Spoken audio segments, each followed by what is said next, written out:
নিস্তব্ধ রাতে জঙ্গলের মধ্য দিয়ে দিকবিদিক ভুলে শরীরের সমস্ত শক্তি খরচ করে প্রবল বেগে দৌড়াচ্ছে এক নারী। পরনে তার এক সাদা রঙের থ্রিপিস, কোমর সমান খোলা কেশগুচ্ছ বাতাসের প্রকোপে এলোমেলো ভঙ্গিতে উঠছে। নগ্ন পায়ের পাতায় মেখে আছে কর্দমাটে। বারবার ভীত নয়নে সে পিছু ফিরে তাকাচ্ছে, পাছে আবার কেউ তাকে ধাওয়া করে কিনা সে ভয়। দৌড়ের ফলে তার নিঃশ্বাস নিতে কষ্ট হচ্ছে, তবুও সে থামে না। পাপের সাম্রাজ্য ছেড়ে বেরোতে হলে তার থামলে চলবে না। দৌড়াতে দৌড়াতে সে যতই এগোচ্ছে ততই মনে হচ্ছে তার পায়ের অদৃশ্য শিকল ধীরে ধীরে ভেঙে গুড়িয়ে যাচ্ছে। আচমকা সেই নারী লক্ষ্য করে অন্ধকার জঙ্গলের সীমানা পেরিয়ে দূরে ল্যাম্পপোস্টের আলোয় একটি হাইওয়ে রোড দেখা যাচ্ছে। মুহূর্তেই সেই নারীর ঠোঁটে ফুটে ওঠে এক অদম্যকে জয় করার পার্থিব হাসি। প্রাণপণে সে ছুটে এগিয়ে যায় সেই হাইওয়ের দিকে। দৌড়ানোর সময় গাছের এক ডালের সাথে তার গলার ওড়না আটকে যায়। সেই নারী দৌড় থামিয়ে পেছনে ফিরে দুহাতে ওড়না টেনে ছোটানোর চেষ্টা করে, কিন্তু এতে উল্টো ওড়না ছিঁড়ে ওড়নার অর্ধেকটা তার হাতে চলে আসে এবং বাকি অর্ধেক সেই ডালেই আটকে রয়। বিচলিত নারী অপেক্ষা না করে সেই অর্ধেক ওড়নাটুকুই হাতে নিয়ে হাইওয়ের দিকে ফের ছুটতে শুরু করে। কিছু মুহূর্তের ব্যবধানে সে শুনশান হাইওয়েতে পৌঁছে যায়। উদ্গ্রীব নয়ন মেলে সে চারদিকে তাকায়। সম্পূর্ণ হাইওয়েতে একটা গাড়িরও অস্তিত্ব দেখা যাচ্ছে না। দূর দূর পর্যন্ত কোনো দোকানও চোখে পড়ছে না। কিছুক্ষণ আগে যে আশার আলো তার মনে জন্মেছিল, মুহূর্তেই সেই আশার আলো চোরাবালির অতলে হারিয়ে যেতে শুরু করে। আশাহত দৃষ্টি মেলে সেই নারী আকাশ পানে যায়। গুমুট আকাশ ভেঙে যে কোনো সময় বৃষ্টি নামবে। ক্লান্ত এই শরীরকে টেনে আর দৌড়ানো সম্ভব নয় তার পক্ষে। এবারও কি তবে সে ব্যর্থ হবে? ফিরতে হবে সেই জাহান্নাম তুল্য পাপের রাজ্যে? পরাজয় মেনে নিয়ে অসাড় হয়ে আসা নারী দেহটা মুহূর্তেই হাঁটু গিরে বসে পড়ে হাইওয়ের মধ্যখানে। চোখ ফেটে তার গড়িয়ে পড়ে কষ্ট চিহ্ন। তার সাথে পাল্লা দিয়ে আকাশও গর্জন তোলে, বর্ষণ নামায়। ক্লান্ত রমণীর সম্পূর্ণ চিত্ত মুহূর্তেই ভিজে যায় বৃষ্টির প্রতিটা ফোঁটায়। সে মুখ তুলে ঊর্ধ্বপানে যায়। চরম অভিমান ও ক্লেশ সেই চাহনিতে, যেন নীরবে উপরওয়ালার সাথে কোনো বোঝাপড়ায় মশগুল সে। আচমকা কি হলো কে জানে, এক বিকট শব্দ ভেসে আসলো দূর হতে। সাথে সাথেই রাস্তার দুধারের ল্যাম্পপোস্টের আলো নিভে গেল। সম্পূর্ণ রাস্তা ডুবে গেল অন্ধকারে। ক্লান্ত নারী ভয়াবহ চমকে ওঠে। অসার দেহ টেনে অন্ধকারে দাঁড়িয়ে পড়ে সে। সাথে সাথেই কাছে কোথাও আবারও বিকট শব্দ তুলে বজ্রপাত হয়। দুই হাতে কান চেপে ধরে ভীত নয়নচোরা বুঝে নেয় রমণী। ঠিক সেই সময় রাস্তার ডান দিক হতে ভেসে আসে গাড়ির হর্নের শব্দ। চমকে চোখ মেলে তাকাতেই দেখে অন্ধকার চিরে এক ফালি আলো এসে পড়েছে তার মুখশ্রী জুড়ে। ভালো করে লক্ষ্য করতেই বুঝতে পারে এই আলোর উৎস হচ্ছে দ্রুত বেগে অগ্রগতি গাড়ির হেডলাইট হতে। অন্ধকার রাস্তায় হেডলাইটের আলোয় মাঝ রাস্তায় এক নারী অবয়ব দেখতে পেয়ে গাড়ির মালিক তড়িঘড়ি করে ব্রেক কষে, কিন্তু ততক্ষণে খুব দেরি হয়ে যায়। গাড়ির অগ্রভাগের সঙ্গে ধাক্কা খেয়ে সেই নারী দেহ লুটিয়ে পড়ে রাস্তার এক পাশে। এত বড় একটা ঘটনা ঘটে যাওয়ার পরেও গাড়ির মালিকের চোখে মুখে কোনো আতঙ্ক নেই। যেন আতঙ্কিত হওয়া এই পুরুষের ধাঁচে নেই, বরং সে বেশ বিরক্ত হয়। এই অনাকাঙ্ক্ষিত দুর্ঘটনার জন্য মনে মনে আহত নারীকেই দোষারোপ করে সে। কি দরকার ছিল হাইওয়ের মতো রাস্তার মধ্যখানে এসে খাম্বার মতো দাঁড়িয়ে থাকা? খুব স্বাভাবিক ভঙ্গিতেই বৃষ্টি মাথায় নিয়ে গাড়ি থেকে নেমে আসে এক দীর্ঘ সুঠামদেহী পুরুষ। বৃষ্টির ফোঁটা গায়ে পড়তেই তার কালো শার্টটা শরীরের সাথে লেপ্টে যায়। স্পষ্ট হয় তার পুরুষালী দেহের গঠন। কালো শার্টের সাথে মিলিয়ে কালো বেল্ট এবং প্যান্টও গায়ে শোভা পাচ্ছে। গাড়ির হেডলাইটে সে দেখতে থাকে রাস্তার এক পাশে পড়ে থাকা আহত নারী দেহটাকে। কাল গুণে কবি ঠিকই বলেছিলেন, নারী মানেই বিপদ। কোন কবি বলেছিলেন সেটা মুখ্য বিষয় নয়। মুখ্য বিষয় হলো এই মুহূর্তে কি সে নিজের অতি গুরুত্বপূর্ণ কাজটার জন্য নির্দিষ্ট ঠিকানায় আগে পৌঁছবে, নাকি এই নারী নামক উৎকট ঝামেলাকে বয়ে হসপিটাল নিয়ে যাবে। প্রশ্নগুলো মনে উকি দিতেই একটা দীর্ঘশ্বাস ছাড়ে সে। এগিয়ে যায় সেই আহত নারীর দিকে। এক হাঁটু ভাঁজ করে সেই নারীর পাশে বসে সে। রাস্তায় ওপর হয়ে পড়ে থাকা নারীর মুখশ্রী জুড়ে লেপ্টে আছে ভেজা চুল। সেই চুলের আড়ালে রয়েছে তার মুখখানা। গাড়ির মালিক সে মুখ দেখার প্রয়োজন বোধ করল না। সে সোজা নারীর বাম হাতের কবজি এক হাতের মুঠোয় নিয়ে দুই আঙ্গুলের সাহায্যে ধমনী পরীক্ষা করে। বেঁচে আছেন। ছোট করে একটা স্বস্তির নিঃশ্বাস ফেলে আগন্তুক পুরুষ অতঃপর বিচক্ষণ দৃষ্টি মেলে ফের পরখ করে নারীর মাথা থেকে পা পর্যন্ত। সাথে সাথেই তার ভ্রুজোড়া কুঁচকে আসে। বেশভূষা দেখিয়ে এই নারীকে ভদ্র পরিবারের মেয়ে মনে হলেও এই নারীর বর্তমান অবস্থা মোটেও সন্তোষজনক নয়। নগ্ন পায়ের পাতায় কোনো জুতো নেই, অর্ধেক ছেঁড়া ওড়নাটাও আগন্তুকের দৃষ্টি এড়ায় না। মুহূর্তেই তার মস্তিষ্কে খেলে যায় এক ভয়াবহ ভাবনা। এই আনফরচুনেট অ্যাক্সিডেন্টের পূর্বে কি এই নারী কোনো অপ্রীতিকর পরিস্থিতির সম্মুখীন হয়েছিল? আর কিছু ভাবতে পারে না সে। মৃদু উদ্বেগ মিশ্রিত স্বরে ডাকে, এক্সকিউজ মি মিস বলে। আগন্তুকের ছোট্ট 3 শব্দের প্রশ্নের পিঠে কোনো সাড়া দেয় না সেই নারী। বাধ্য হয়ে নিজের ঠান্ডা হাত বাড়িয়ে সেই নারীর মুখের উপর থেকে কিছু চুল সরিয়ে দেয় সে। ধীরে ধীরে স্পষ্ট হয়ে ওঠে সেই নারীর মুখশ্রী। কপালের এক পাশ ফেটে রক্ত ঝরায়, গালের এক পাশটা রক্তের রাঙা হয়ে আছে। সেই রক্ত ধুয়ে নেওয়ার চেষ্টায় মত্ত বৃষ্টির পানি। উন্মোচিত নারী মুখখানার দিকে আগন্তুকের দৃষ্টি স্থির হতেই খুব কাছে কোথাও ফের বজ্রপাত হলো। সেই বজ্রপাতের সাথে আগন্তুকের বুকের ভেতরও শব্দ করে ঝংকার দিয়ে ওঠে। নিজের শৃঙ্খলবদ্ধ জীবনে এই মানবীর পরিপূর্ণ নারীরূপে আগমন, তাও এরকম এক পরিস্থিতিতে, বেশ অপ্রত্যাশিত ঠেকে তার কাছে। রক্তমাখা শীতল গালটা আলতো হাতে ছুঁয়ে অস্পষ্ট স্বরে সে বলে ওঠে, বানি। মস্ত আকাশ ভেঙে বৃষ্টি নেমেছে। থেমে থেমে তীক্ষ্ণ স্বরে ডেকে উঠছে গুমট আকাশটা। বৃষ্টির প্রবল ধারায় ও তীব্র বাতাসের বেগে শহরের আনাচে কানাচে ইলেকট্রিসিটির বড্ড সংকট দেখা দিয়েছে। কিন্তু হসপিটালগুলোতে সেই সংকট দেখা দিল না মোটেও। কৃত্রিম ইলেকট্রিসিটি ব্যবহার করে ঠিকই দেওয়া হচ্ছে সেখানে চিকিৎসা সেবা। তীব্র মাথা ব্যথা নিয়ে ধীর গতিতে চোখ মেলে তাকায় বানি। জ্ঞান ফেরার সাথে সাথেই তার নাকে গিয়ে থেকে নাম না জানা বহু মেডিসিনের গন্ধ। সাথে সাথেই তার শূন্য পেটটা গড়িয়ে আসে। চোখ বুঝে নেয় ফের। মনে পড়ে যায় সেই শুনশান হাইওয়েতে ঘটে যাওয়া অ্যাক্সিডেন্টের কথা। আতঙ্কিত চোখ জোড়া মেলে তাকায় সে এবার।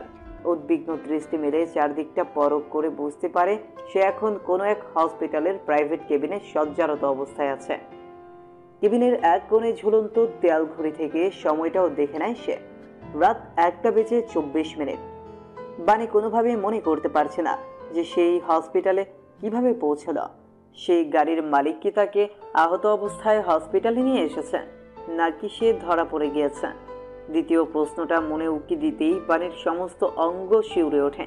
পর মুহূর্তেই মনে মনে নিজেকে এই বলে আশ্বস্ত করে যে সে যদি ধরায় পড়তো তাহলে তারা তাকে হসপিটালে নিয়ে এসে সেবা শুশ্রূষা করতো না কখনো।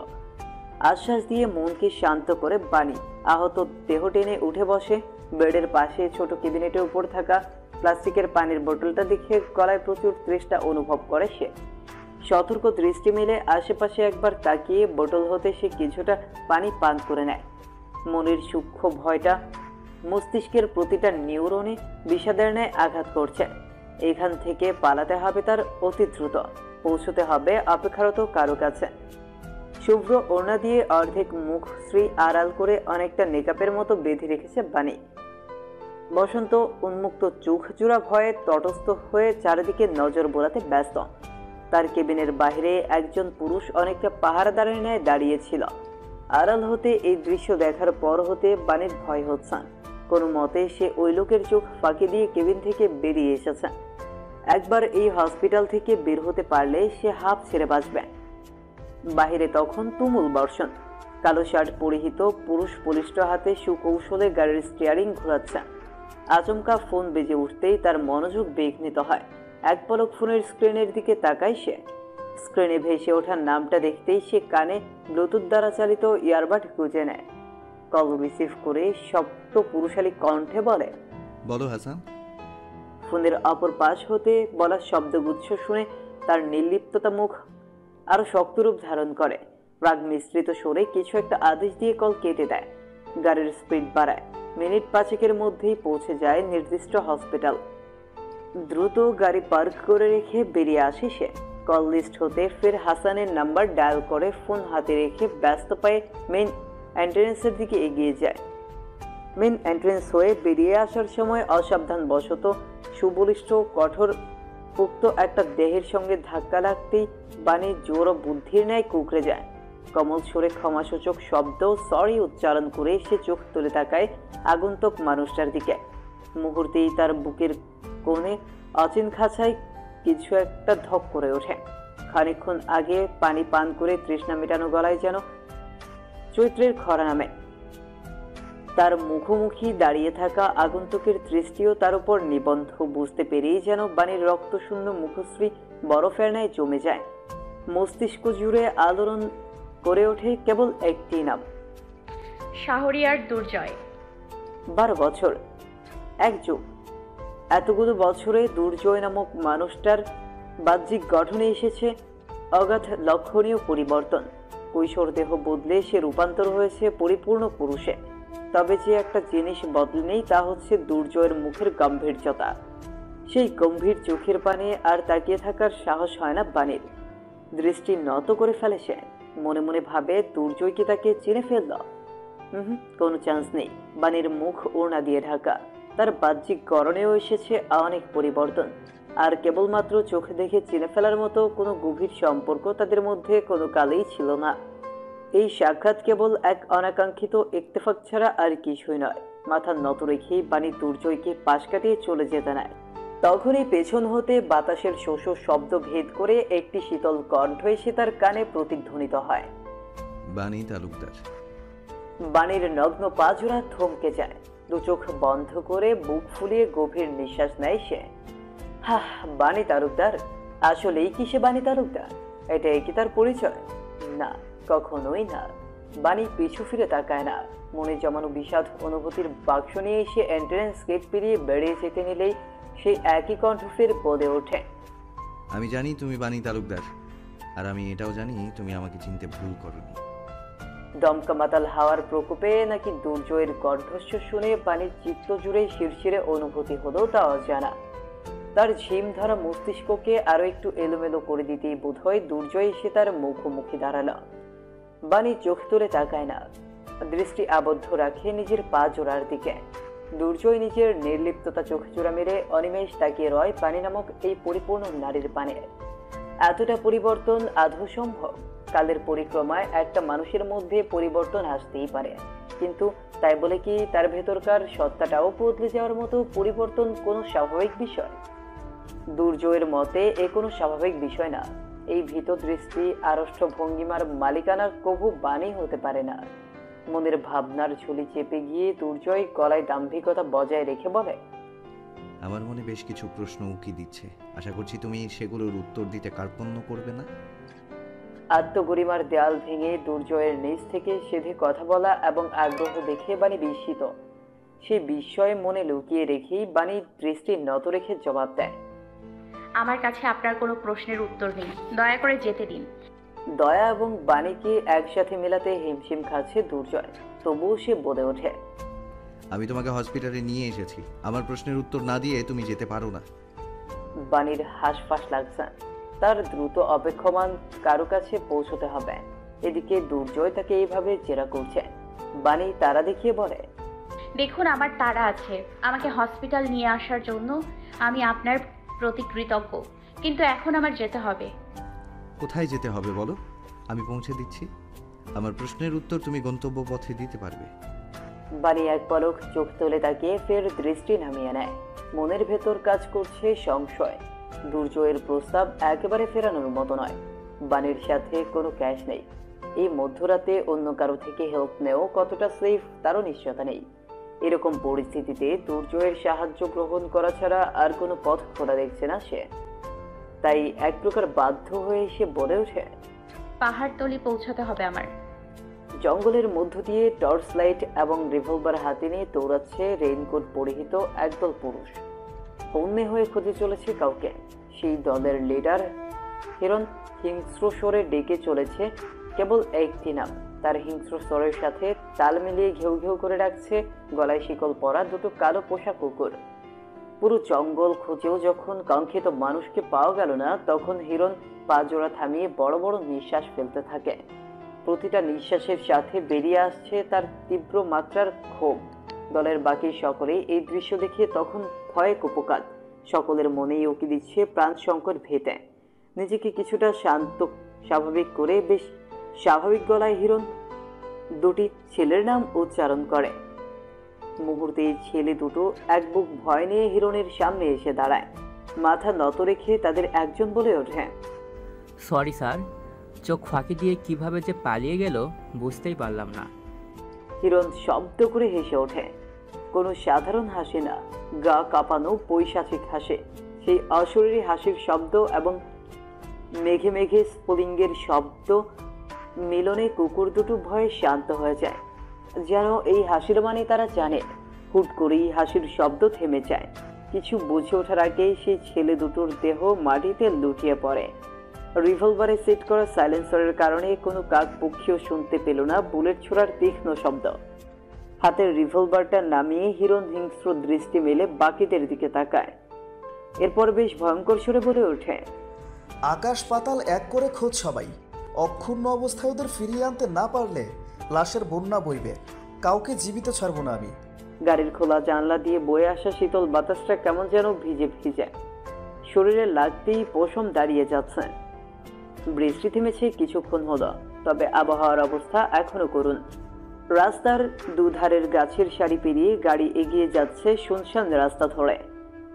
দুর্জয়ের দুই হাত গাড়ির স্টিয়ারিং এ নিবন্ধ। পাশের সিটে বসে থাকা বাণীকে আর চোখে একবার পরক করে ফের দৃষ্টি ফেরায় রাস্তার দিকে। বাণী এখনো মুখের ওড়নার বাঁধন খুলেনি। ভীত দৃষ্টি ভুলেও তুলছে না সে, যেন ধরা পড়ে যাওয়ার কোনো ভয় মনে কাজ করছে তার। বাণীর বাম হাতের অনামিকা আঙুলের হীরের আংটিটাও দুর্জয়ের দৃষ্টিগোচর হয়নি। তার মানে বাণী এখন বিবাহিতা। অবশ্য এটা হয় স্বাভাবিক। বাংলাদেশের প্রেক্ষাপটে ২৬ বছর বয়সের একজন নারী কুমারী থাকাটা খুব কমই চোখে পড়ে। তার উপর বাণীর পরিবার বেশ সম্ভ্রান্ত ছিল। আনিসুজ্জামান তালুকদার নিশ্চয়ই নিজের মেয়ের জন্য কোনো সুপাত্র খুঁজতে কার্পণ্য করেনি। মনের ভাবনা ছেড়ে দুর্জয় পরিষ্কার গলায় প্রশ্ন করে, তুমি এই অবস্থায় হাইওয়ে মাঝখানে কি করছিলে? বাণী এরকম প্রশ্নের জন্য প্রস্তুত ছিল, তাই দৃষ্টি নত রেখে সে নরম গলায় উত্তর দেয়, পরিবারের সাথে ঘুরতে এসেছে চট্টগ্রামে। সন্ধ্যার পর একা সি বিচে ঘুরতে বেরিয়েছিলাম। তখন ছিনতাইকারীদের কবলে পড়ি। ওরা আমার পার্স নিয়ে যায়। কোনো মতে প্রাণ নিয়ে পালিয়ে হাইওয়েতে পৌঁছাই। দুর্জয় শান্ত মনে শুনলো বাণীর বলা মিথ্যে উত্তরটা। পাল্টা প্রশ্ন করলো না আসল সত্যটা কি। কটকট গলায় সর্বদা সত্য বলে বেড়ানো মেয়েটা হাঁসফাঁস করতে করতে যেহেতু মিথ্যেটা বলেছে, তার মানে সে দুর্জয়ের সাথে নিজের ব্যক্তিগত ব্যাপারে কোনো কথা বলতে ইচ্ছুক নয়। দুর্জয়ও তাই আর এই ব্যাপারে আগ্রহ দেখায় না। ইতিমধ্যে সে যথেষ্ট যে কথা বলে ফেলেছে, নিজের আত্মগরিমা ভেঙে। এর থেকে বেশি সীমা লঙ্ঘন তার দ্বারা সম্ভব নয়। গাড়ির ভেতরটা আলোকিত করে রাখা মৃদু আলোটা বাণীর কাছে বেশ অসহ্যকর ঠেকে। মনে হচ্ছে এই বুঝি এই আলোর সাহায্যে দুর্জয় তার লুকোনো কোনো কথা জেনে যাবে। মনের অসহ্যকর অনুভূতিটা মুখ ফুটে আর বলে না বাণী। তবে কিছুক্ষণের মধ্যেই দুর্জয় নিজেই সে আলো নিভিয়ে দিয়ে শান্ত স্বরে বলে, আলোটা আমার চোখে লাগছে তাই নিভিয়ে দিলাম, আপত্তি থাকলে বলো। বাণী কোনো টু শব্দও করে না। সে কিছুটা হাঁপ ছেড়ে বাঁচে। ভীতু চোখ জোড়া তুলে সে পাশে ড্রাইভিং সিটে বসে থাকা পুরুষকে এক পলক দেখেই দৃষ্টি ফিরিয়ে নেয়। গভীর চোখ জোড়া স্থির করলো জানালার বাইরে। ডুব দিল অতীতে। সময়টা যখন ১৪১৯ বঙ্গাব্দের মাঘ মাস। ইংরেজিতে সুস্পষ্টভাবে বললে সময়টা ২০১২ সালের জানুয়ারি মাস। হাড় কাঁপানো শীতের কুয়াশায় সম্পূর্ণ সিলেট যখন ঢাকা পড়ে আছে, তখন তার কোনো এক সকালের চিত্র। সরুবোধে পরিপূর্ণ ক্লাসের লাস্ট টেবিলে মাথা এলিয়ে চোখ বুঝে রেখেছে এক কিশোরী। ইংরেজি মিডিয়ামে পড়ার দরুন তার গায়ে রয়েছে একটা সাদা শার্ট এবং কালো প্যান্ট। শীত হতে রক্ষা পেতে সাদা শার্টের উপর পড়েছে একটা কালো কোট। নিম্ন তাপমাত্রার ফলে তার সুডল নাকের আগাটা টকটকে লাল হয়ে আছে। ব্যাংক হেয়ার কাট দেওয়া চুলগুলো উঁচু করে পনিটেইল করা। আচমকা সম্পূর্ণ ক্লাস নীরব বনে যায়। কিছু সময় গড়াতেই একটা বিকট শব্দে কিশোরীর তন্দ্রা ছুটে যায়। সে ধরফরিয়ে উঠে দাঁড়িয়ে বলে, ইয়েস ম্যাম। মোটা ফ্রেমের চশমা পরিহিত শিক্ষিকা বেশ রৌদ্র স্বরে প্রশ্ন করেন, Why are you sleeping in the classroom, Bunny? বাণীর মনোযোগ ততক্ষণে মিসকে অতিক্রম করে সুদূরে বোর্ডের সামনে ব্যাগ কাঁধে দাঁড়িয়ে থাকা নতুন ছাত্রের দিকে নিবন্ধ হয়। ভাবভঙ্গিহীন সেই কিশোরের কোটের উপর বুকের দিকটায় আটকে থাকা নেমপ্লেট হতে জেনে নেয় তার নাম শাহরিয়ার দুর্জয়। বহুক্ষণ যাবৎ সে নিখুঁত মুখটা এক ধ্যানে দেখে বাণী। তার ধ্যান ভাঙে মিসের বিরক্তি মিশ্রিত ডাক শুনে। Where is your mind, Bunny? মিসের থেকে সামান্য ধমক শুনে আপন চেয়ারে বসতেই বাণী লক্ষ্য করে তার পাশের চেয়ারে বসা আরমিনও হা হয়ে সে নতুন ছাত্রের দিকে তাকিয়ে আছে। বাণী নির্লিপ্ততা ভঙ্গিতে আরমিনকে সতর্ক করে বলে ওঠে, ব্রাদার ইন লকে খারাপ নজরে দেখতে হয় না আরমিন বেবি।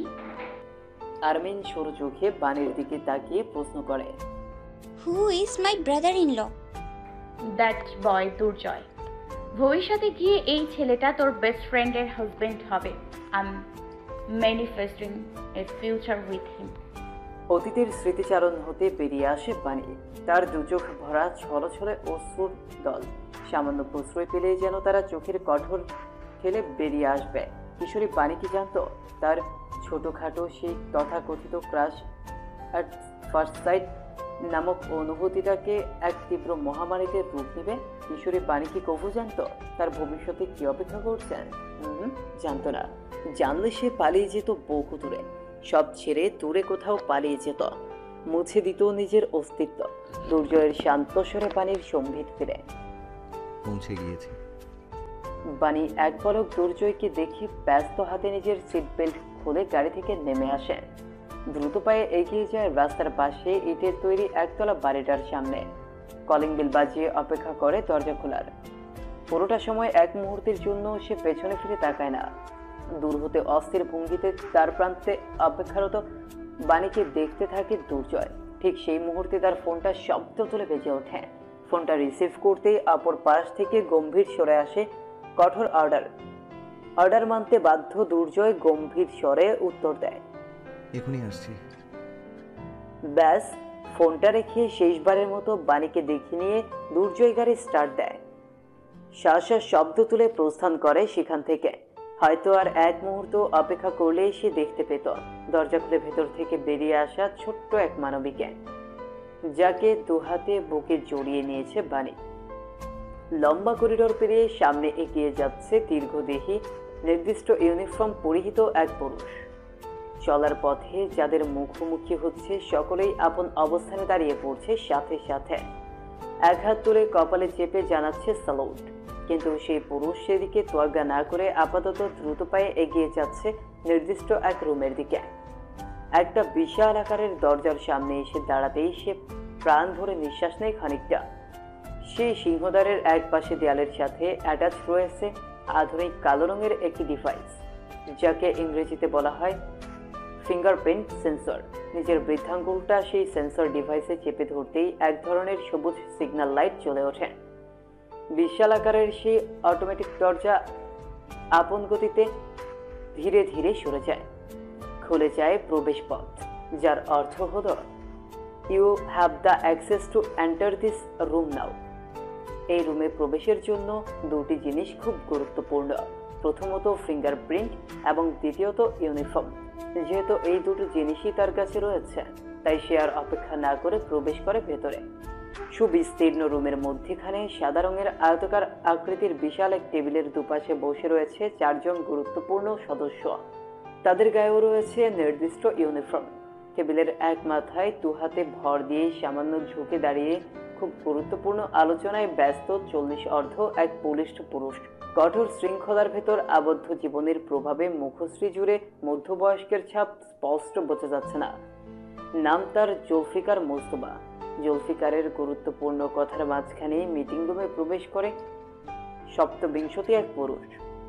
টেবিলের সামনে এসে দুহাত পিঠের পেছনে নিয়ে ভাঁজ করে স্থির ভঙ্গিতে দাঁড়ায়। মুখশ্রী জুড়ে তার লেপ্টে আছে গম্ভীরতা। সেই গম্ভীর মুখশ্রীর দিকে এক মুহূর্ত তাকিয়ে থেকে জুলফিকার শান্ত স্বরে বলে ওঠে, The wait is over now. It's time to hunt. তুমি কি প্রস্তুত? সদা প্রস্তুত। জুলফিকার তার সামনে থাকা ল্যাপটপে কিছু একটা করে সোজা হয়ে দাঁড়ায়।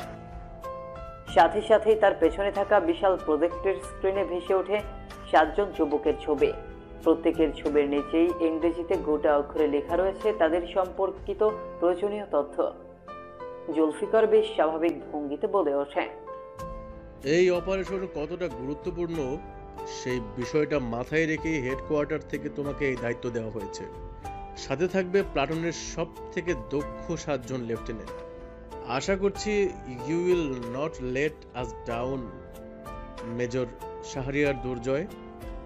দুর্জয় মুখভঙ্গি স্থির রেখে জবাব দেয়, I am honoured to serve my country sir. Zulfiqar সহ উপস্থিত বাকি 4 জনের মুখে ফুটে ওঠে মৃদু হাসি। নামের আগে লেফটেন্যান্ট কর্নেল পদবীর অধিকারী জুলফিকার মোস্তফা বলে ওঠে, লেফটেন্যান্টদের কাছে ইতিমধ্যে অর্ডার পৌঁছে গিয়েছে। They will be coming soon. আধ ঘন্টার মধ্যে you can meet all of them in the ground. রাতের অন্ধকারটা কাটা পড়েছে গ্রাউন্ডের চারদিকের জলজল করা ইলেকট্রিক্যাল বাতির সুফলে। উন্মুক্ত সবুজ মাঠ জুড়ে রয়েছে সমান করে ট্রেবিং করা ঘাসের সমারোহ। ঘণ্টাখানিক আগে থেমে যাওয়া বৃষ্টির প্রমাণ চিহ্ন হিসেবে ভেজা ঘাসগুলোকে খুব সতেজ দেখাচ্ছে। আচমকা শান্ত মাঠের ঘাসগুলো ব্যাপক বাতাসের প্রকোপে অস্থির হয়ে উঠল। চারিদিকে ছড়িয়ে পড়ল তীক্ষ্ণ সাই সাই শব্দ। আকাশ হতে নেমে এলো এক সামরিক হেলিকপ্টার। এই বিমানের নাম VMI-17। রাশিয়ার তৈরি 2 টারবাইন যুক্ত এই পরিবহন হেলিকপ্টার খুব বিশেষ কোনো কারণ ছাড়া ব্যবহার হয় না। আজও তার ব্যতিক্রম নয়। হেলিকপ্টারের ভেতরে থাকা মানুষগুলো বেশ গুরুত্বপূর্ণ। মূলত তাদের সুরক্ষিতভাবে আগমন নিশ্চিত করার জন্যই লেফটেন্যান্ট কর্নেল জুলফিকার মোস্তফা নিজের সিনিয়র কর্নেলের অনুমতি নিয়ে এই হেলিকপ্টার পাঠিয়েছে। 32 জন সৈন্য সদস্য ধারণ ক্ষমতাকারী বিমানটা মাটি হতে খানিকটা উঁচুতে এসে স্থির হলো। বিমানের উপরের অংশে ব্লেডের মতো ধারালো পাখাটা তখনও শব্দ তুলে একটি শক্ত মাস্তুলকে কেন্দ্র করে ঘুরছে। বিমানের একদিকের দরজাটা খুলে যেতেই সেই দরজা দিয়ে পরপর 7 জন যুবক সুকৌশলে লাফিয়ে মাঠে নেমে পড়ে। পিঠে তাদের বিশাল বিশাল ব্যাকপ্যাক। তারা নেমে পড়তেই বিমানটা শব্দ তুলে ফের প্রস্থান করে সেখান থেকে। সুঠামদেহী 7 জন পুরুষ আলাদা আলাদা প্লাটুনের লেফটেন্যান্ট হওয়ার সুবাদে পরস্পর পরিচিত নয়। আপাতত তারা নিজেদের মধ্যে কোনো কথা বলছে না, বরং আগ্রহী দৃষ্টি মেলে চারদিকে তাকিয়ে দেখছে।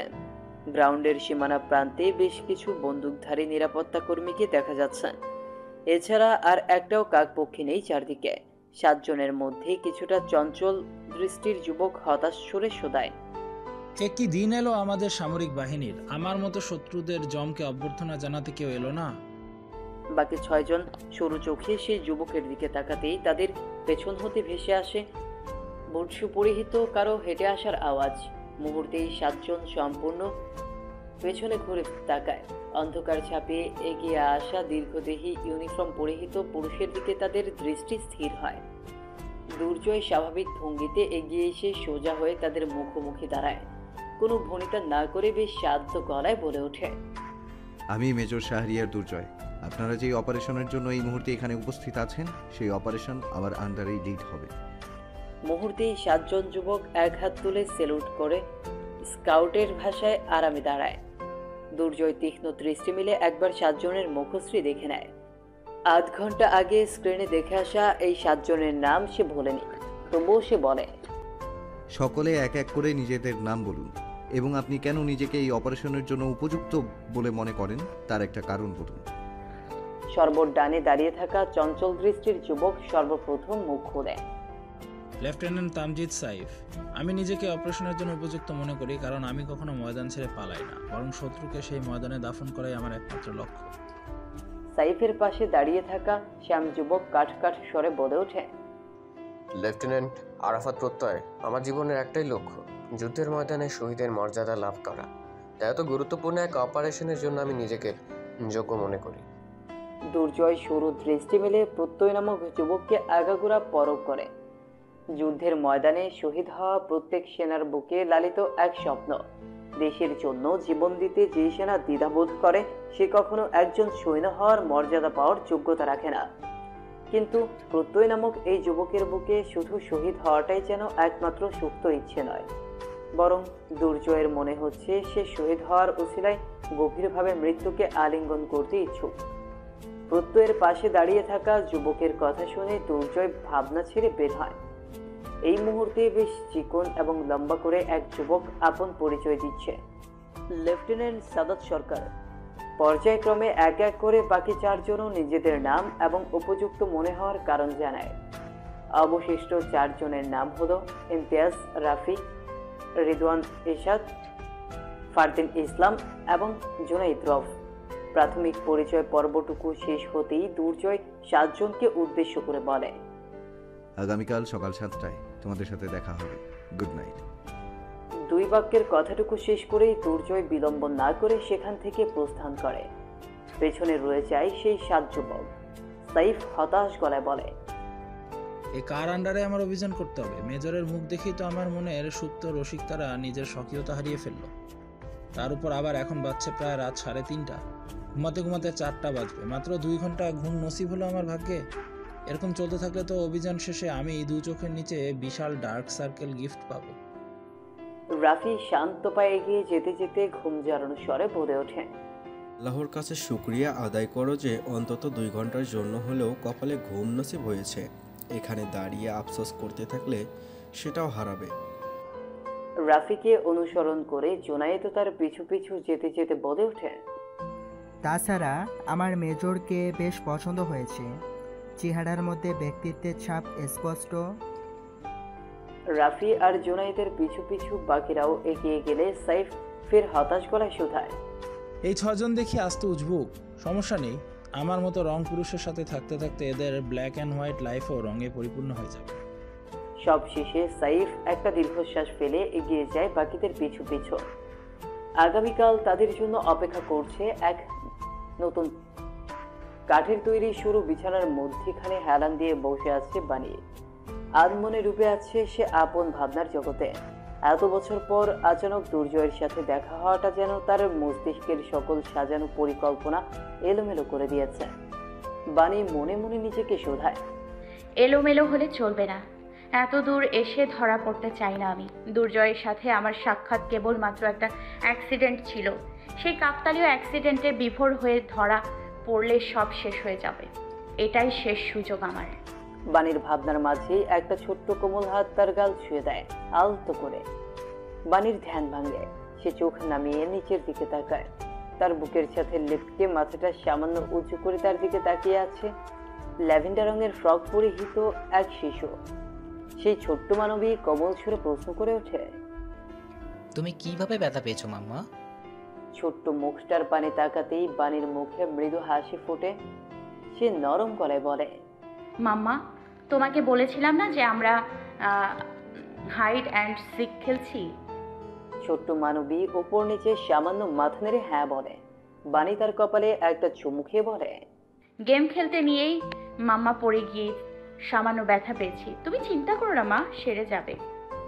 5 বছর বয়সী শিশুটা কিছুক্ষণ বানির চেহারার পানে চেয়ে থেকে প্রশ্ন করে, বাবা আমাদের খুঁজে ফেললে কি আমরা হেরে যাব মাম্মা?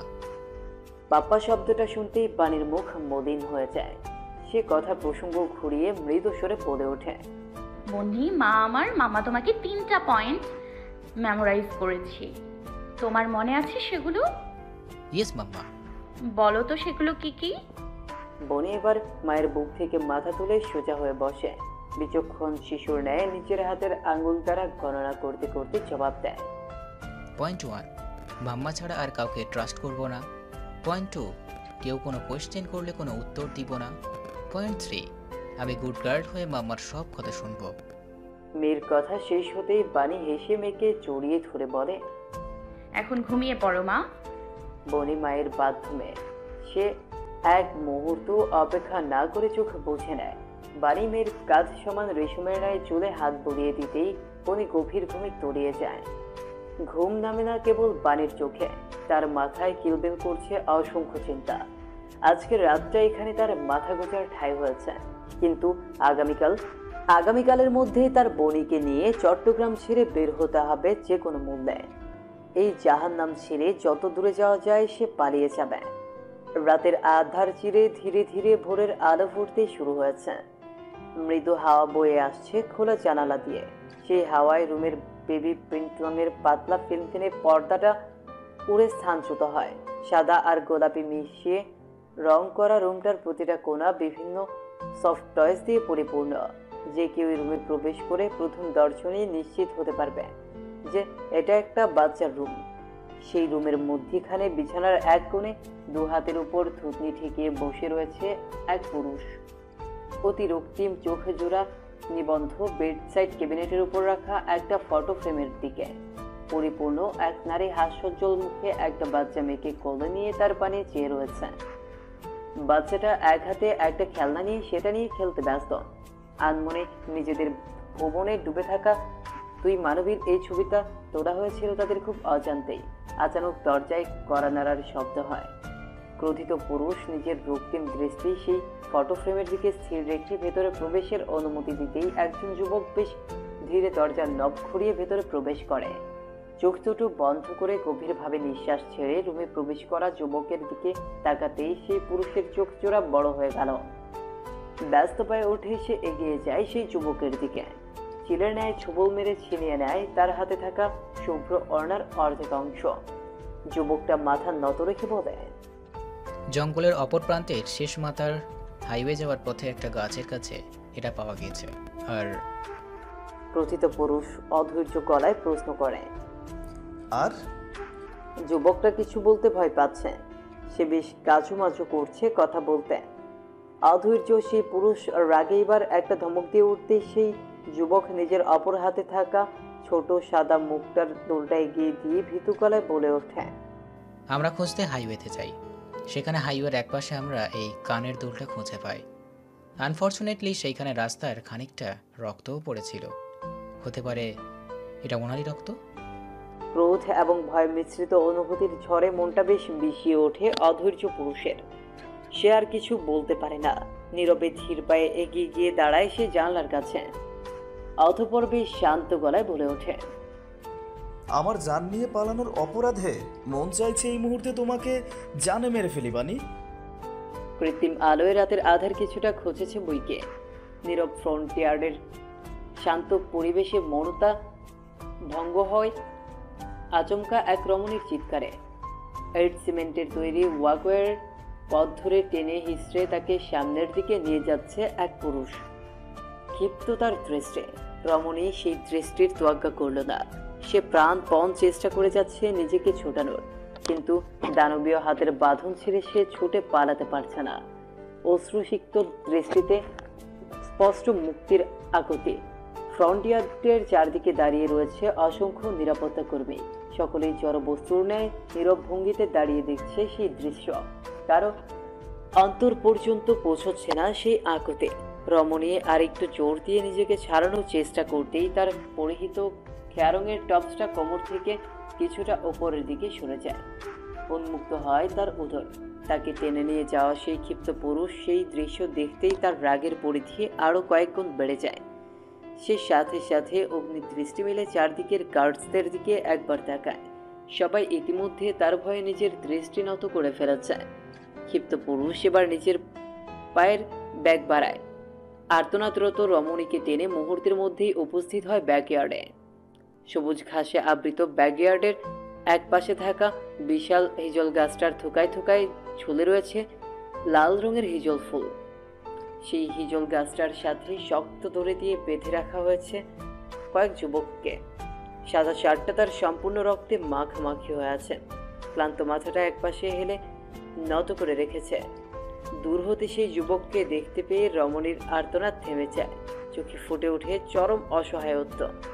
ঘাড় কাত করে আকুতির দৃষ্টি মেলে তাকায় ক্ষিপ্ত পুরুষের পানে, কিন্তু সেই পুরুষের মনে সেই দৃষ্টি মায়ার সঞ্চার ঘটাতে পারে না। শেষেই রমণীর চোখে চোখ রেখে কাঠ কাঠ গলায় বলে ওঠে, ঘৃণা সহ্য করার ক্ষমতা আছে তার, কিন্তু প্রতারণা সহ্য করতে পারবে না। তাই দুজনেই শাস্তি পাবে। কথাটুকু বলেই সে পুরুষ গাছের সাথে বাঁধা যুবকের পানে যায়। অসহায় রমণীও ঘাড় ঘুরিয়ে সেই যুবকের দিকে তাকায়। আহত যুবক কারো উপস্থিতি টের পেয়ে মাথা সোজা করে সামনের দিকে তাকায়। তার দৃষ্টি মিলল অশ্রুসিক্ত চোখে তাকিয়ে থাকা সেই রমণীর সাথে। রমণীর চোখের অশ্রু দেখে সেই যুবকের বুকে পাহাড় ধসে পড়ার সমান পীড়া অনুভব হয়। মনে মনে নিজেকে প্রশ্ন করে মেয়েটা কার জন্য কাঁদছে, তার মতো অধমের জন্য কাঁদছে। এ কি সম্ভব? যুবকের বুক চিরে পেরিয়ে আসা দীর্ঘশ্বাস জানান দেয় যে এই মেয়েটাকে মুক্ত করতে না পারার আফসোস তার কখনো মিটবে না। টলমল চোখে তাকিয়ে থাকা মেয়েটা ক্রন্দনরত গলায় সে যুবকের উদ্দেশ্যে প্রশ্ন ছুড়ে। তার খুব কষ্ট হচ্ছে নাকি? ক্ষতবিক্ষত শরীরটা আঘাতে জর্জরিত, পুরোটা শরীরের রন্ধ্রে রন্ধ্রে সেই আঘাতের বিষ ব্যথা অনুভব হচ্ছে। কিন্তু এই ব্যথার স্থায়িত্ব যে বেশিক্ষণের না তা ভালো করেই জানে আহত যুবক। আর কিছুক্ষণের মধ্যেই তার মুক্তি মিলবে তা সে ভালো করেই জানে। অন্তত সে যে দুঃসাহসে কাজ করেছে তারপর তাকে বাঁচিয়ে রাখার কোনো সম্ভাবনাই নেই। লোকমুখে বলা হয়ে থাকে যে মানুষের মৃত্যুর সময় ঘনিয়ে আসলে ঠিক 40 দিন আগ থেকেই তার চারদিকে আজরাইল ঘুরঘুর করতে থাকে। কথাটা অবশ্য সত্য না মিথ্যা তা জানা নেই সেই যুবকের। তবে রমণীর পাশে দাঁড়িয়ে থাকা সেই ক্ষিপ্ত পুরুষ গত 40 দিন ধরে তার চারদিকে আজরাইলের মতোই ঘুরঘুর করেছে। আজ যেহেতু সেই 40 দিন পূর্ণ হয়েছে তার মানে নিশ্চয়ই আজ তার শেষ দিন। মৃত্যু সন্নিকটে জেনেও মুখে আলতো হাসি নিয়ে সে যুবক রমণীর দিকে তাকিয়ে বলে ওঠে,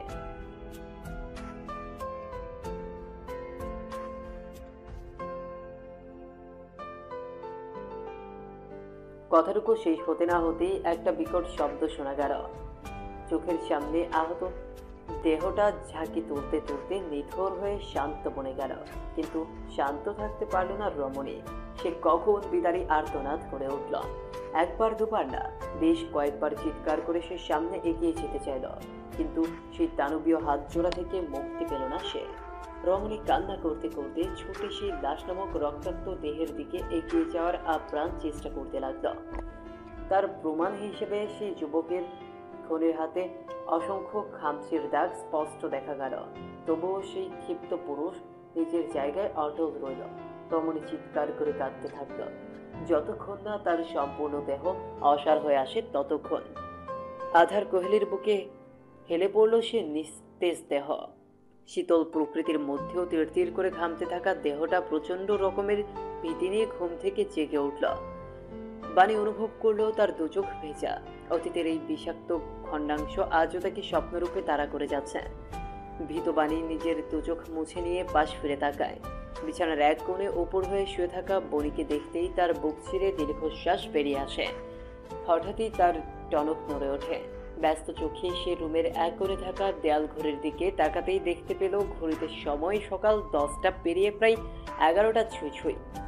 মুহূর্তেই বাণী অস্থির ভঙ্গিতে বিছানা ছেড়ে নামল। দ্রুত পায়ে সে বণিকে কোলে তুলে ডাকতে ডাকতে ওয়াশরুমে নিয়ে ফ্রেশ করিয়ে আনে। বণির ঘুম ততক্ষণে ভেঙে গিয়েছে। বাণী বণিকে বিছানার এক কোণে বসিয়ে তার হাতে একটা ছোট্ট পাউরুটি এবং ওয়াটার পট ধরিয়ে দিয়ে নরম গলায় বলে, মা তুমি 10 মিনিটের মধ্যে ব্রেকফাস্টটা ফিনিশ করে ফেলো, মাম্মা ততক্ষণে আমাদের ব্যাগ গুছিয়ে নিচ্ছি। কথাটুকু বলেই বাণী একটা হ্যান্ড ক্যারি ব্যাগ গোছাতে ব্যস্ত হয়ে পড়ল। বণি অসহায় চোখে পাউরুটির দিকে কিছুক্ষণ চেয়ে রইল। এরকম নাস্তা করার তার মোটেও অভ্যাস নেই, আর না তার নিজের হাতে কিছু খাওয়ার অভ্যাস আছে। কিন্তু সে মাম্মামকে প্রমিস করেছে যে সে মাম্মার সব কথা মেনে গুড গার্লের মতো চলবে। গুড গার্লরা নিশ্চয়ই কিছু নিয়ে অভিযোগ করে না। বনিও অভিযোগ করে না। সে নিজের আনাড়ি হাতে সে এক টুকরো পাউরুটিতে একটা কামড় বসালো। পরপর শব্দ তুলে ওয়াটার পটের স্ট্রয়ের সাহায্যে কিছুটা পানি মুখে নিয়ে সেটা দ্বারা রুটিটাকে নরম করে চিবিয়ে খেল। এরকম করে সে সম্পূর্ণ পাউরুটিটা খেয়ে শেষ করল। বাণী ততক্ষণে ব্যাগ গুছিয়ে নিজের জামা বদলে তার উপর একটা কালো বোরখা পরে নিল। মেকআপ করে সম্পূর্ণ মুখটাও ঢেকে নিল। বনি উৎসুক দৃষ্টি মেলে দেখল সম্পূর্ণ দৃশ্যটা। পর মুহূর্তে সে খিলখিলিয়ে হেসে বলে ওঠে, মাম্মা তোমাকে একদম ব্যাটম্যানের মতো লাগছে, পাপা কখনোই তোমাকে চিনতে পারবে না। বাণীর ভয়ার্ত হৃদয় মনে মনে দোয়া করে তাই যেন হয়। সে বনির উদ্দেশ্যে প্রশ্ন করে, তুমিও মাম্মার মতো রেডি হতে চাও মা? বনি চরম উৎসাহ নিয়ে মাথা নেড়ে হ্যাঁ জানায়। বাণী বনির জামা পরিবর্তন করে অন্য একটা ফ্রক পরিয়ে দেয়। তার সাথে মুখে মাস্ক পরিয়ে মাথায় বাচ্চাদের ছোট্ট একটা হিজাবও পরিয়ে দেয়। হিজাব পরে বনি মহা আনন্দে আয়নায় বারবার ঘুরে ফিরে নিজেকে দেখতে ব্যস্ত হয়ে পড়ে। সেই সময় বাণী একটা কাগজ কলম নিয়ে ছোট্ট একটা চিরকুট লিখে তা বিছানার এক পাশে রেখে দেয়। অতঃপর এক হাতে হ্যান্ডব্যাগ এবং অপর হাতে বোনের হাত ধরে সে দ্রুত সেই বাড়ি থেকে প্রস্থান করে। এখানে আর এক মুহূর্তও থাকা যাবে না। ভর দুপুর পেরিয়ে বিকেলের আগমনী লগ্ন তখন। পাহাড়তলির কোনো এক গলি পথে অতি সাবধানে হেঁটে যাচ্ছে এক মহিলা। অশান্ত দৃষ্টি মেলে সে বারবার আশেপাশে তাকাতে ব্যস্ত। রাস্তায় মানুষের সমাগম খুবই কম। দুই গলি পেরিয়ে একটা শুনশান গলির ইটের তৈরি একতলা একটা বাড়ির সামনে আসতেই সে দ্রুত বাড়ির সামনে থাকা একটা গাছের টবের মাটির ভেতর থেকে একটা চাবি বের করে নেয়। অতঃপর সেই চাবির সাহায্যে দরজার তালা খুলে সে ভেতরে প্রবেশ করে। একতলা এই বাড়িটা 3 রুমের মেলবন্ধনে তৈরি। একটা বেডরুম, একটা বসার ঘর আর একটা রান্নাঘর মাত্র। বাড়িটা প্রথম দেখেই বোঝা যাবে যে এটা কোনো এক মধ্যবিত্ত পরিবারের বাড়ি। সুস্পষ্টভাবে বলতে গেলে বাড়িটা ভদ্র মহিলার ভাইয়ের বাসা। স্ত্রী অসুস্থ থাকায় তার ভাই 1 সপ্তাহের জন্য স্ত্রী সমেত ঢাকায় গিয়েছে ডাক্তার দেখানোর উদ্দেশ্যে। বাড়ির দেখাশোনার দায়িত্ব দিয়ে গিয়েছে বোনের কাছে। তার বোন দায়িত্ব সম্পর্কে সচেতন। ভদ্রলোকের অনুপস্থিতিতে তার বাড়ির কোনো অযত্ন করেনি, তবে খুব সাংঘাতিক একটা কাজ করেছে সে। ভাইয়ের খালি বাসায় এনে 1 রাতের জন্য আশ্রয় দিয়েছিল সাহায্য কাম্য এক রমণী এবং শিশুকে। ভদ্র মহিলার মন সেই পাষাণদের মতো কঠিন নয়। অসহায় রমণীর সেই সাহায্যের আর্তনাদ তার মনকে ঠিকই ছুঁয়েছে। তাই সামিল হয়েছে সে বাণীর পালিয়ে যাওয়ার এই পরিকল্পনায়। সবাই যখন বাণীকে খুঁজতে ব্যস্ত, তখন অতি সুকৌশলে সে বাণীকে নিয়ে পালিয়ে এসেছিল সেই নরকখানা থেকে। নিজের যথাসাধ্য চেষ্টা করেছে সে বাণীকে সাহায্য করার, যদিও সে ভালো করে জানে এই সাহায্যের পরিণাম ভয়াবহ হবে। তবুও সেই দুঃসাহসিক কাজটা করেছে। পেটের দায়ে নরকখানায় কাজ করে বলে নিজের মনুষ্যত্ব এখনো বিকিয়ে দেয়নি সে। ভদ্র মহিলার ভাবনা ভাঙে আচমকা কলিং বেলের শব্দে। মনে মনে সে কিছুটা অবাক হয়। এই সময় কে এলো? প্রশ্নের সমাহার মনে নিয়ে অসাবধানবশত সে কে এসেছে জানতে না চেয়ে দরজা খুলে দেয়। সাথে সাথে তার হাত পা বরফের ন্যায় জমে যায়। সাক্ষাৎ যমদূত তার দ্বার প্রান্তে দাঁড়িয়ে। কিছু বুঝে ওঠার পূর্বেই সে যমদূতের পদচারণ ঘটে ঘরের ভেতর। তার সাথে থাকা 2 জন পুরুষও দ্রুত গতিতে ঘরে ঢুকে একজন সেই ভদ্র মহিলার মুখ চেপে ধরে এবং অপরজন দরজা আটকে দেয়।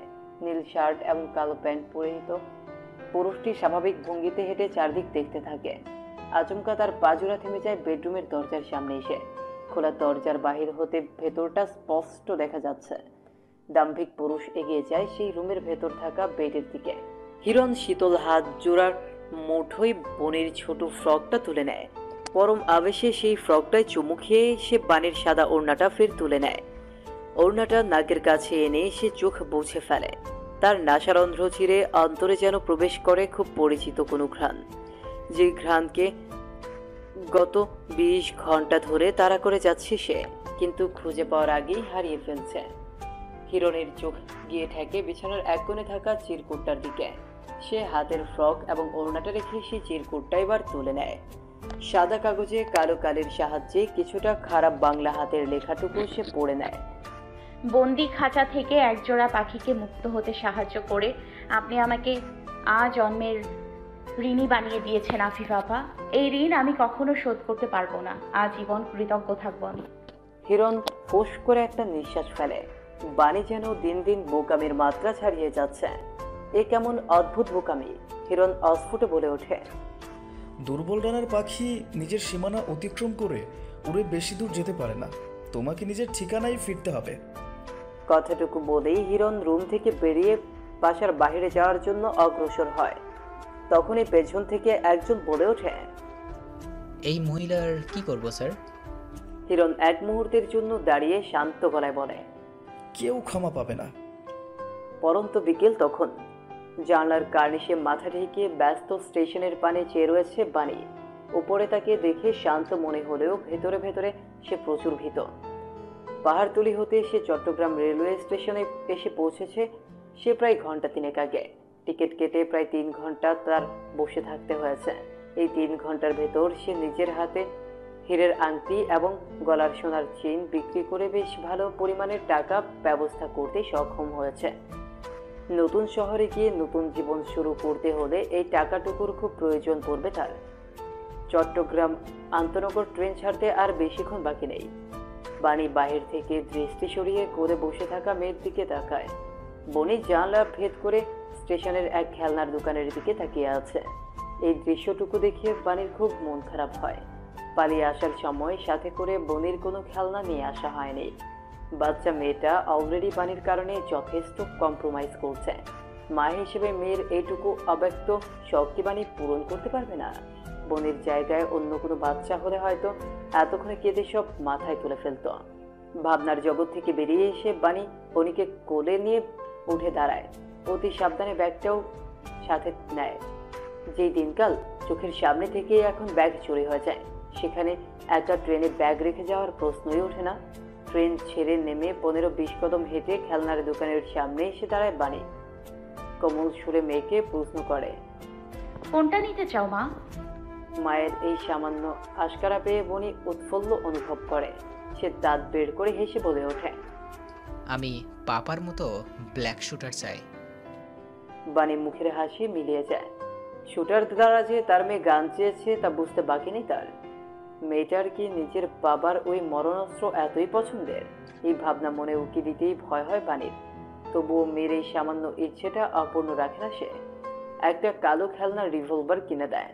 খেলনা কিনে ট্রেনের দিকে এগোতে নিলেই বাণীর দৃষ্টি স্থির হয় দূরে ভিড়ের মধ্যে বিচ্ছিন্ন অবস্থায় ঘুরে বেড়ানো একদল শিকারের দিকে। মুহূর্তেই বাণীর শিরদাঁড়া বেয়ে শীতল স্রোত বয়ে যায়। তার দৃষ্টি অনুসরণ করে বনিও ভিড়ের দিকে ভালো করে তাকায়। সাথে সাথে সে হাস্যোজ্জ্বল মুখে পাপা বলে চিৎকার করতে নিলেই বাণী তার মুখ চেপে ধরে দ্রুত উল্টো ফিরে দৌড়তে শুরু করে। ভুলেও সে পেছনে ফিরে তাকায় না। এলোমেলো পায়ে দৌড়াতে দৌড়াতে সে প্ল্যাটফর্ম ছেড়ে সমতল মাটিতে নেমে আসে। এক বাচ্চা এবং ব্যাগ সাথে নিয়ে রেল লাইন ধরে দৌড়ে পার হতে তার বেশ বেগ পোহাতে হয়। দৌড়ের সময় বাতাসের বেগে তার মুখের মেকআপটাও সরে যায়, তবুও সে থামে না। রেল লাইন ক্রস করে এক নীরব রাস্তার কাছাকাছি আসতেই সে দেখে রাস্তার ধারে এক বিশাল কালো রঙের জিপ গাড়ি দাঁড়িয়ে আছে। বাণী আর কিছু ভাবতে পারে না। এখান থেকে দ্রুত প্রস্থান করতে হলে তার কোনো যানবাহনের প্রয়োজন। তাই সে দেরি না করে হুট করে সে জিপ গাড়ির পেছনে দরজা খুলে বিনা অনুমতিতে মেয়েসহ সেই গাড়িতে উঠে দরজা টেনে আটকে দেয়। শিকারী দল হতে রক্ষা পেয়েছে ভেবে যেই না বাণী স্বস্তির নিঃশ্বাস ফেলতে নিবে, তখনই সে দেখে জিপ গাড়ি ভর্তি একদল যুবক বিস্ফোরিত দৃষ্টি মেলে তার দিকে তাকিয়ে রয়েছে। আগন্তুক এই নারীর অসময়ে বৃষ্টির মতো আগমনে তারা বিরক্ত না ভীত তা বোঝার সময় হলো না। তার আগেই সেই যুবক দল রিভলভার বের করে বাণীর দিকে তাক করে। বাণীর চোখের দৃষ্টি তখন ভয়াবহ করুণ। এক বিপদ ছেড়ে পালিয়ে এসে একই নতুন বিপদে পড়ল সে। বাণীর ভাবনার মাঝেই তার কোলে থাকা বনিতাকে আড়াল করে নিজের হাতে থাকা খেলনা রিভলভার সেই যুবক দলের দিকে তাক করে চিকন স্বরে ধমকে বলে ওঠে, সারেন্ডার। কালো বোরখা পরিহিত নারী এবং ফ্রক ও কালো হিজাব পরিহিত বাচ্চা মেয়েটার দিকে বিস্ফোরিত নয়নে চেয়ে রইল 5 জোড়া চোখ। ছোট মেয়েটা নিজের সরু চোখ দুটো গরম করে তাকিয়ে আছে বন্দুকধারী 5 যুবকের দিকে। ভাবখানা এমন যেন চোখ দিয়ে এই যুবক দলকে ভস্ম করে দিবে সে। বাণী এহেন পরিস্থিতি দেখে ভয় পায়। দুহাতে মেয়েকে আগলে আরেকটু নিজের সাথে মিশিয়ে নেওয়ার প্রচেষ্টায় মত্ত সে। ভীত স্বরে সেই যুবক দলের উদ্দেশ্যে বলে ওঠে, সরি, আমরা চলে যাচ্ছি। বলেই সে এক হাতে কোনো মতে গাড়ির দরজা খুলে বনিকে কোলে নিয়ে নেমে যায়। মনে মনে আওড়াচ্ছে সে বিপদ হতে রক্ষা পাওয়ার দোয়া। কিন্তু বিপদ হতে রক্ষা পেলেও সে রাস্তার অপর পাশে দাঁড়িয়ে থাকা সুঠাম দেহী পুরুষের দৃষ্টি হতে রক্ষা পায় না। মেকআপ সরে যাওয়ার ফলে তার উন্মুক্ত মুখশ্রী স্পষ্ট দেখা যাচ্ছে। সেই মুখপানে অদ্ভুত দৃষ্টি মেলে তাকিয়ে রয়েছে সেই পুরুষ। বাণীর মুখ তখন ভয়াবহ কালো। গলাটা একদম শুকিয়ে যেন খরাপূর্ণ ভূমির ন্যায় এক বিন্দু পানির অপেক্ষায় তরপাচ্ছে। সারা মুখ জুড়ে ছড়িয়ে পড়েছে ভীতিপ্রবণ অবস্থা। বাঘের খাঁচা থেকে পালিয়ে কিনা শেষমেশ সিংহের গুহার মধ্যে এসে তাকে ধরা পড়তে হলো। নির্জন রাস্তাটা বিনা বাধায় ক্রস করে দুর্জয় জিপকারের সামনে দাঁড়িয়ে থাকা বাণীর মুখোমুখি এসে থামে। এক মুহূর্ত বাণীর পানি চেয়ে থেকে দৃষ্টি সরিয়ে তাকায় পানির কোলে থাকা বাচ্চা মেয়েটার দিকে। মুহূর্তেই তার বিচক্ষণ দৃষ্টি গোলগাল মুখশ্রীর বাচ্চা মেয়েটার মুখের আদলের সাথে পরিচিত কোনো এক চেহারার খুব মিল খুঁজে পায়। মনে মনে নিশ্চিত হয় বাচ্চাটা বাণীর নিজেরই। বাণীর কিশোরী বয়সের চেহারার অনেকটাই প্রতিচ্ছবি এই শিশুর মুখে ফুটে উঠেছে। দুর্জয় কিছু বলবে তার পূর্বেই গাড়ির ভেতর হতে জানলা দিয়ে মাথা বের করে সাইফ বলে ওঠে, স্যার, এই মহিলা কোনো কথাবার্তা ছাড়া হুট করে এসে গাড়িতে উঠে বসেছিল। আই এম শিওর কোনো ঘাপলা আছে। মহিলা কোনো স্পাই নয় তো? সাইফের বলা কথাটুকু শুনে দুর্জয় ভ্রু কুঁচকে পানির পানে তাকায়। সাইফের কথার পিঠে নিজের মাকে ডিপেন্ড করে বনি বলে ওঠে, চুপ থাকো স্টুপিড আঙ্কেল, আমার মাম্মা কোনো স্পাই না। ছোট বাচ্চার মুখে এরকম কথা শুনে দুর্জয় অবাক হয় না। বাণী মেয়েকে চুপ থাকার ইশারা করে বলে ওঠে, বড়দের মাঝে কথা বলাটা ব্যাড ম্যানার্স মা। বনির সাথে সাথে চুপ হয়ে যায়, কিন্তু আর চোখে কটমট করে সাইফের দিকে তাকিয়ে থাকে। সাইফ সেই দৃষ্টি অনুসরণ করে পাল্টা রেগে বলে ওঠে, স্যার, এই মহিলার কথা জানি না, কিন্তু এই বাচ্চা শিওর কোনো ওয়েল ট্রেন্ড স্পাই। আপনি জানেন না এই বাচ্চা আমাদের দিকে ওর হাতে থাকা রিভলভার তাক করেছিল? কি দুঃসাহস দেখেছেন? সাইফের কথায় দুর্জয় বিরক্ত হয়। সে সাইফের কথায় পাত্তা না দিয়ে ক্ষীণ স্বরে বাণীর উদ্দেশ্যে প্রশ্ন ছড়ে, এখানে কি করছো? বাণী পাল্টা বলার মতো কোনো উত্তর খুঁজে পায় না, তাই সে নীরব রয়। তার এই নীরবতা দুর্জয়ের পছন্দ হয় না। এক প্রশ্ন দ্বিতীয়বার করা ওর পছন্দ নয়, তবুও সে ফের প্রশ্ন করে, তোমার স্বামী কোথায়? বাচ্চা নিয়ে একা এখানে কি করছো? বাণী শুষ্ক ঠোঁটজোড়া সামান্য ভিজিয়ে নিয়ে মনে মনে উত্তর সাজাতে থাকে। তখনই হঠাৎ তার দৃষ্টি স্থির হয় দূরে প্ল্যাটফর্ম ছেড়ে নেমে আসা হালকা ঘর্মাক্ত নীল শার্ট পরিহিত পুরুষের দিকে। কালো প্যান্টের সাথে ইন করে পরে থাকা শার্টটার হাতা দুটো কোনোই পর্যন্ত গোটানো। মুখে মাস্ক পরে থাকার ফলে তার মুখ অর্ধেকটা দেখা যাচ্ছে না, কিন্তু তার উন্মুক্ত বাজ পাখির ন্যায় চোখ জোড়া দেখতেই বাণীর বুকের ভেতর মোচড় দিয়ে উঠল। হারিয়ে ফেলল শব্দের সমারোহের সাজানো দুর্জয়ের জন্য উত্তরটা। উল্টো দিক শূন্য হয়ে সাহায্যের আবদার নিয়ে দুর্জয়ের এক হাত ধরে তীব্র উৎকণ্ঠা নিয়ে বলে ওঠে, সাহায্য করুন দয়া করে, এই মুহূর্তে এখান থেকে অন্য কোথাও নিয়ে চলুন। বাণীর এই অহেতুক আপনি সম্বোধন এবং অযাচিত স্পর্শ দুর্জয়কে বিরক্ত করে তোলে। তবুও সে সেটা প্রকাশ করে না, পাল্টা কোনো প্রশ্নও করে না, শুধু সামান্য মাথা নেড়ে বাণীকে বলে, গাড়িতে উঠে বসো। বাণী এক মুহূর্ত অপেক্ষা না করে দ্রুত নিজের মেকআপটা মুখের উপর ফেলে দেয়। অতঃপর পূর্বের জায়গায় সাইফের পাশে উঠে বসে। দুর্জয় সম্পূর্ণ দৃশ্যটা বিচক্ষণ দৃষ্টিতে পর্যবেক্ষণ করে। বাণী সম্পর্কিত খুব গভীর কোনো ব্যাপার আছে যা তার অজানা, তা সে আজ করতে পারছে, কিন্তু আপাতত এই বিষয় নিয়ে সে প্রশ্ন করে না। একটা দীর্ঘশ্বাস ফেলে নীরবে গাড়ির ড্রাইভিং সিটে উঠে বসে গাড়ি স্টার্ট দেয়। কিরণের চোখের আড়ালে বাণী মেয়েসহ সে শিকারপুরী হতে প্রস্থান করে। এতকার টেবিলের ওপর থাকা একটা ছবির দিকে তীক্ষ্ণ দৃষ্টি মেলে তাকিয়ে আছে লেফটেন্যান্ট কর্নেল জুলফিকার মোস্তফা। চোখে মুখে তার কাঠিন্য ভাব। টেবিলের অপর পাশে দুহাত পিঠের পেছনে ভাঁজ করে সোজা দাঁড়িয়ে থাকা দুর্জয় বলে ওঠে, 8 ঘন্টা অপেক্ষা করেছি স্যার, কিন্তু এই লোকের দেখা পাইনি। জুলফিকার মোস্তফার কপালে চিন্তার ছাপ দেখা যায়। তিনি কিছুটা চিন্তিত করায় বলে ওঠেন, বিশ্বস্ত সূত্র মতে তো ওর খুব সকাল সকালে স্টেশনে এসে পৌঁছানোর কথা, কিন্তু ও পৌঁছালো না কেন বলতো? ভুলেও আমাদের ফাঁদ এটা তা আজ করতে পারেনি তো? আমার তা মনে হয় না স্যার, হয়তো অন্য কোনো কারণেও ও আজ প্ল্যাটফর্মের দোকান খুলে বসেনি। তবে চিন্তা করবেন না, লেফটেন্যান্ট প্রত্যয় এবং সাদাত সেখানে আছে, নজর রাখছে। দেখা মাত্রই সুকৌশলে ওকে আটক করে নিয়ে আসবে। সেটাই আমার আশা দুর্জয়। আমাদের হাতে কেবল একটাই ক্লু আছে এই মুহূর্তে, তা হলো এই লোক মুর্শেদ। ওকে ধরলেই একমাত্র এই কেসের আরো গভীরে প্রবেশের সুযোগ পাবো আমরা। ওর ধরা পড়াটা আমাদের জন্য খুবই গুরুত্বপূর্ণ। আল্লাহ না করুক যদি আবারও এরকম কোনো জঙ্গি হামলা ঘটে। দুর্জয়ের মুখ মুহূর্তেই শক্ত হয়ে আসে। সেই ভয়ঙ্কর রাতের স্মৃতি এক মুহূর্তের জন্য ভোলেনি সে। যে রাতে সম্পূর্ণ দেশ সাক্ষী হয়েছিল অনাকাঙ্ক্ষিত এক নারকীয় হত্যাযজ্ঞের। দেশি বিদেশি সকল গণমাধ্যমে প্রচার হচ্ছিল কেবল একটি শিরোনাম, A massive attack on Everview restaurant of Dhaka. 46 people are taken as hostages. সেই রক্তাক্ত জিম্মি সংকটের অবসান ঘটে নিরপরাধ 27 জন মানুষের প্রাণ কেড়ে নিয়ে। যারা বেঁচে গিয়েছিল তারা সকলেই বয়ে বেড়াচ্ছে সেই ভয়াবহ রাতের ধ্বংসলীলার স্মৃতি। আন্তর্জাতিক গণমাধ্যমে প্রচার হয় এক নতুন শিরোনাম, a long slot night ended with 27 hostages killed on Banani Everview restaurant. গত 6 মাস ধরে যে ঘটনা সামরিক বাহিনীর ঘুম হারাম করে দিয়েছে, সেই ঘটনার পেছনে আসল হোতা কে তা না জানা পর্যন্ত শান্তি পাবে না দুর্জয়। দুর্জয় শান্ত গলায় বলে ওঠে, নেকড়ের মতো মূল পরিকল্পনাকারীকে তাড়া করে বেড়াবো স্যার। ওই হামলার সাথে জড়িত সকলকে খুঁজে বের করব। আমার দেশের মাটি হতে ওদের নিশ্চিহ্ন না করে আমি দম নেব না। রেসিডেন্সিয়াল এরিয়ার চারপাশ কৌতূহলী দৃষ্টি মেলে দেখতে ব্যস্ত বাণী। বিগত সময়ে সে এতটুকু বুঝতে সক্ষম হয়েছে যে দুর্জয় এখন সামরিক বাহিনীর অধীনে কর্মরত। তার সামনে দাঁড়িয়ে রয়েছে সুঠামদেহী 5 জন যুবক, যাদের সকলের দৃষ্টি আপাতত সরু চোখে তাকিয়ে থাকা বনের দিকে নিবদ্ধ। সাইফ বাচ্চা মেয়েটার সেই সরু দৃষ্টি দেখে বিরক্ত হয়ে এভাবেই তার বাচ্চা কাচ্চা পছন্দ না। এদেরকে তার জলজ্যান্ত ক্যাসেট ছাড়া আর কিছুই মনে হয় না।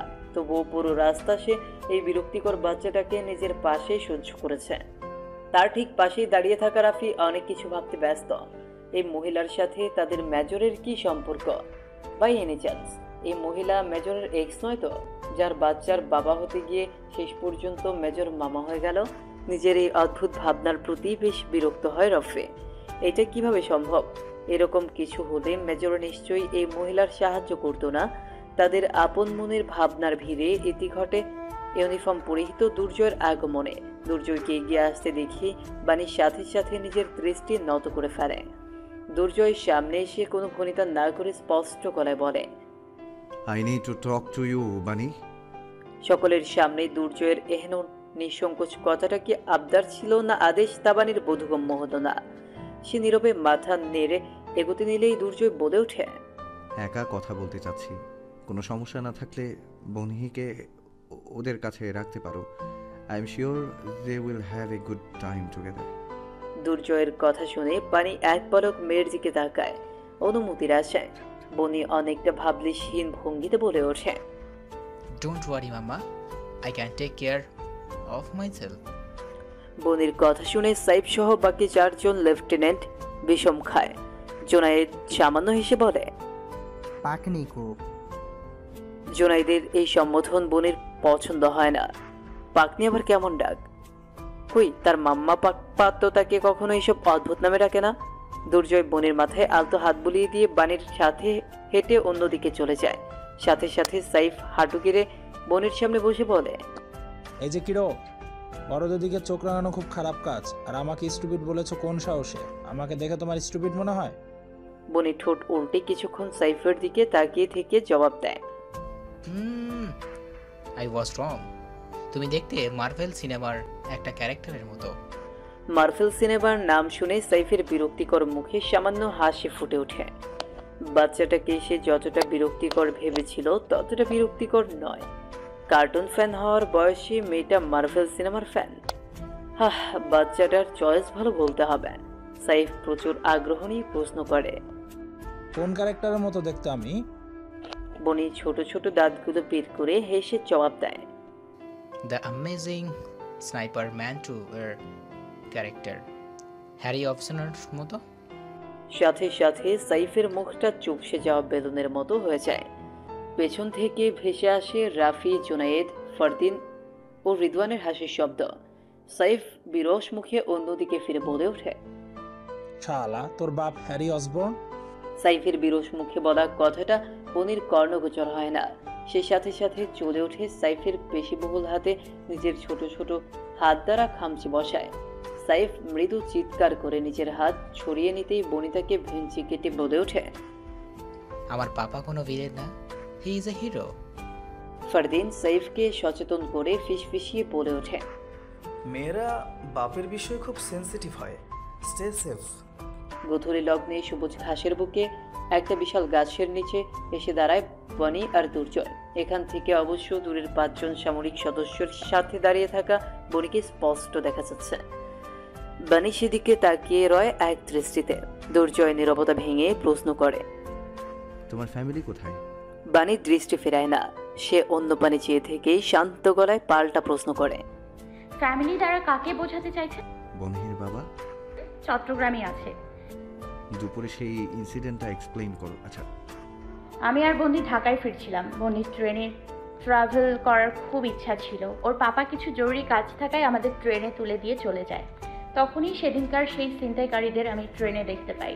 তাই ভয় পেয়ে মেয়েকে নিয়ে ট্রেন থেকে নেমে পড়ি। স্টেশন প্ল্যাটফর্ম থেকে পালিয়ে এসে ওই জিপ গাড়ি দেখতে পাই।